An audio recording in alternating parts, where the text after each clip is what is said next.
Peygamberimiz Muhammed Mustafa sallallahu aleyhi ve sellem'in huzurlariga bir ayol keldi. Ayşe anamiz kutib oldilar. Peygamberimiz sallallahu aleyhi ve sellem nima sabab bilan keldingiz deganda, meni o'ng qo'lim qurib qolgan, sizdan duo olgani keldim dedilar. Nima bo'lib o'ng qo'ling quridi? Ya Rasululloh sallallohu alayhi vasallam, men qiyomatni aniq tushda ko'rdim. Qiyomatni aniq tushda ko'rdim. Onam mahshargohda qo'lida bir kichkinagina idishchada yog' va bir qo'lida ozgina bir gazmol surib o't bunday yondiraman deb keladi, haligi lata bilan o'tni haydaydi. Onam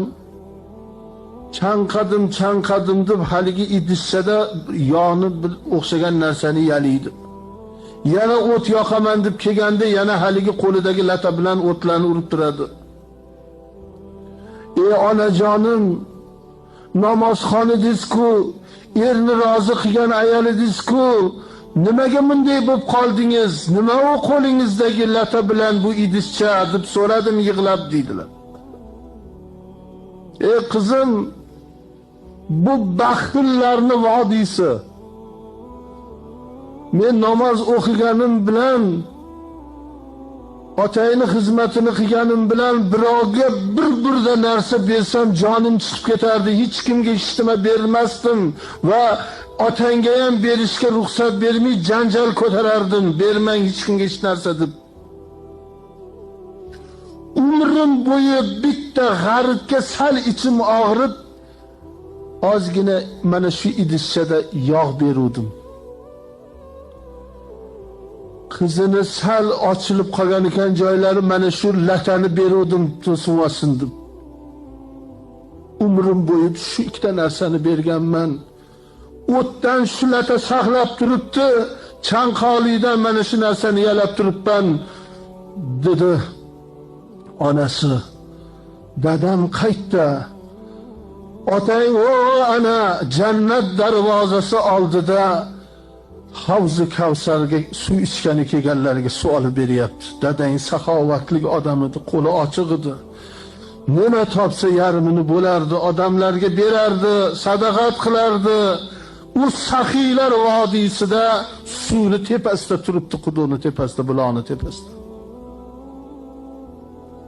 Otamni bir payt qarasam, hammaga suv quyib beryapti. Bolam, dunyoda ham odamlarga narsa berardim, bu yerda ham narsa beradigan bo'lib qoldim. Mana u serobchilikni qara. Alloh taolo egan mana bunday suvlarga Havzi Kavsar, bu sarvari olamning hovuzlari. Hozir men shetdan suv olib berib turibman. Ota menga suv bering dedim, suv berdilar. Men ona deb onamga uzataman dedimki, ovoz keldi. Baxillar bebahradur. Havzi Kavsardan suv ichmoqqa dedi. Shunday qo'lim qurib qoldi. O'yg'andim, qo'limda jon yo'q, qimillata olmay qoldim. Yana bir tush ko'rsam, Havzi Kavsar sohibidan duo oldilar. Sizni huzuringizga keldim. Sarvari olam duo qildilar. Ilohi Alloh, bu tushing jamiki ummatlarimga bir ibrat bo'ldi va men roziman. Sen endi onaga mehribonchilik qilib suv uzatgansan.